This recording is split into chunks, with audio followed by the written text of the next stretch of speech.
must have been on a roll, kept on losing control. Balthazar, Martin, Ginte, thank you for being here. How was the rehearsal? How was the sound check? Did you like it? It was quite warm, but it was nice. Yeah, we liked it. Yeah, it's a particular place, right? Being here. Yeah, it's beautiful. It's nice. Yeah. So your latest album, Sand, right, was released during the pandemic. How did you experience the creative process during this particular time in history? Well, it was twofold. I mean, we started writing when we were on tour, so that's a bit how it all started, or why we were inspired to write a new album. But we indeed had to finish it at home, and we couldn't go into the studio, so it was a solitary experience in a way. We saw each other through email and Zoom meetings, so it's a strange way of finishing an album. All our shows were cancelled, so we had the time to finish it. But it was kind of strange. Yeah, also we had a completely different idea of how the album would sound. We wrote it on tour and we felt like we were going to record it very live in the studio with the five of us together. But then, you know, the lockdown happened and we had to change that plan. And it's the reason why the album sounds more electronic than our previous albums. Which was kind of nice because after a while we embraced it, that the pandemic would have an influence on our sound, and we kind of liked it because it challenged us to be creative with those limits. So what is your relationship with experimentations? Like, how do you deal with it in your music? Well, I think first of all we make pop music, so it's already very limited in a way what you can do. But we like to, I don't know, from the first album on, it's like using instruments in a different way, or limiting yourself in instrument-wise. But I think the older we get, the less we think in a concept.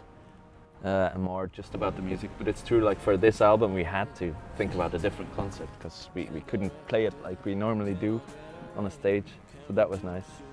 I mean, it was nice to have something, it was like surprising, you know. We ended up somewhere totally different than we were expecting.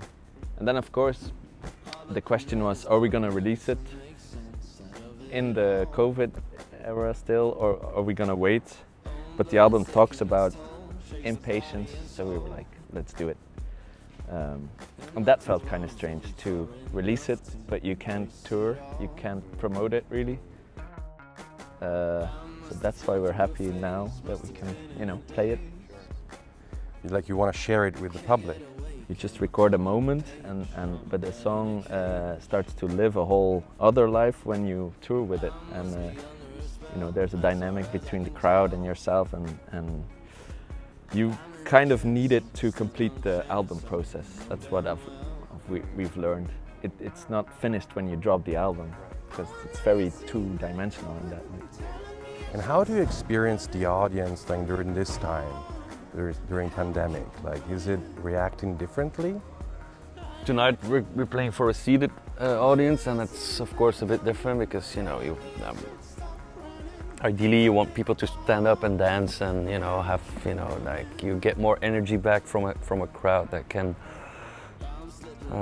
move along to your music. But the good thing is that we didn't play for like a year and a half, so we're happy with everything. So if we get something back now from the audience, we're already like super.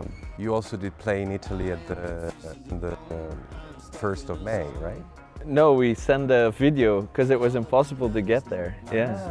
Yeah. Okay. Yeah, a lot of restrictions. I mean, there were a lot of times that we were gonna do something and then we had to, you know, solve it in a way. So that's why now when you see a show booked, it's like, okay. But then when it actually happens, you're like, wow, amazing. And so what about the cover of Sand? Is it quite unique, right? It's like this creature, is it like some sort of an artwork? Could you tell us a little bit about this concept, and also why did you choose the name Sand for the album? Yeah, it's a bit the same explanation. we wrote our songs and we selected the songs for the album, and then we found out there's like a running theme throughout the album, and it's a lot about time, the passing of time, impatience, restlessness, stuff like that. And that's why the creature it's an artwork from Margriet van Brevoort. She's a Dutch sculptor, and it's you know, a creature waiting in a waiting room, and like the awkward feeling of having to wait in a waiting room. And we thought it was very like we could relate to it, how we felt about impatience and stuff like that in an artistic way. Like you want to drop an album as fast as possible because you have like this, you know, this egg you want to lay. But also with the pandemic, you know, we were put on pause by the whole system, and yeah, I think everybody felt a bit like being in a waiting room, you know. And it started out actually, yeah, it started out a couple of years ago when we saw the image first, and we were like, we need to use this. And actually, like the theme of our album, we didn't really write it about the pandemic. It was more like a prophetic way, or how the lyrics came together, and then it was like, oh, suddenly the whole world feels a bit like this. It's a global sentiment. So yeah, it all came together, and we finally could use the sculpture image. So how about Belgium? Like, it's relatively a small country, but it seems as though there is like quite a scene, like a music scene. Can you just share some information about the... Yeah, it's an interesting country in the sense that it's really well, historically it's like a buffer country between France and Germany, and you know, it's like a one big compromise of, you know.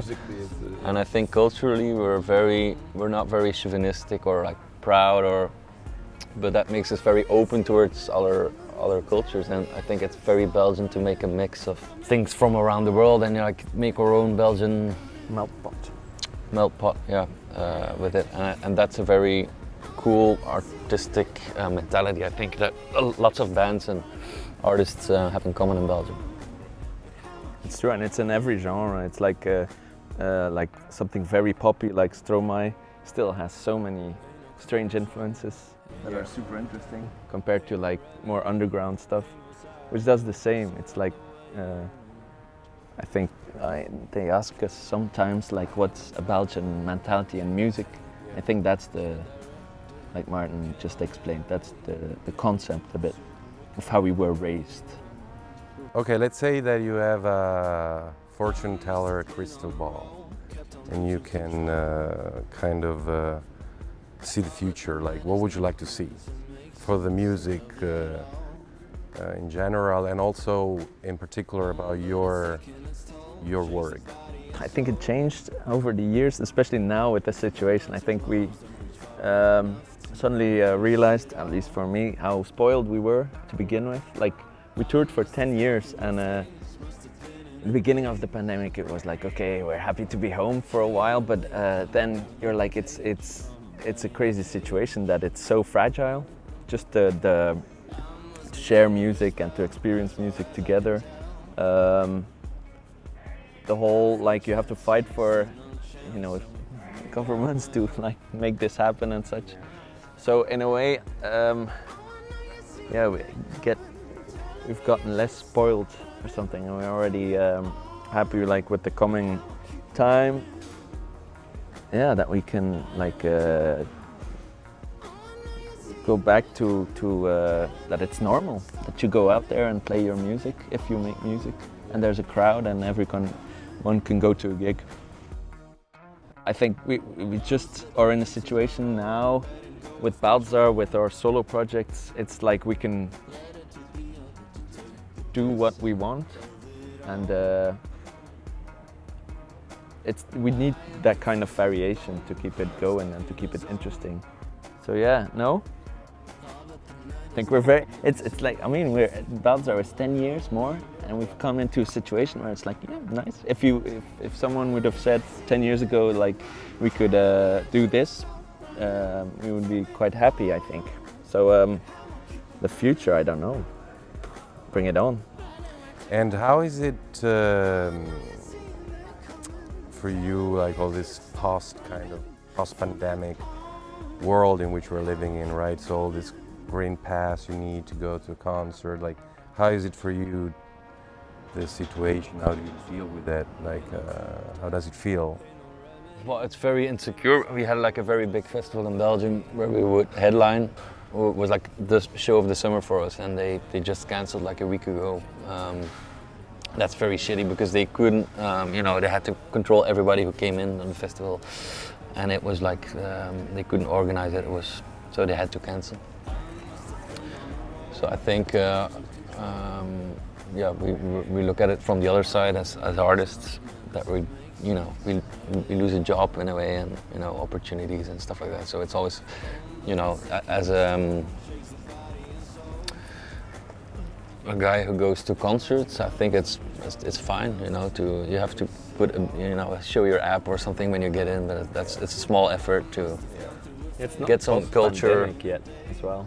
And so we're still in the pandemic, so we need to compromise and find ways to do it. So we're like whatever, as long as it can happen.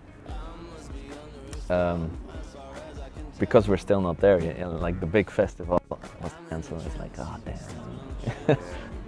So about the music videos of Losers and On a Roll, there is like a kind of a narrative to the video, right? Some sort of cinematic style.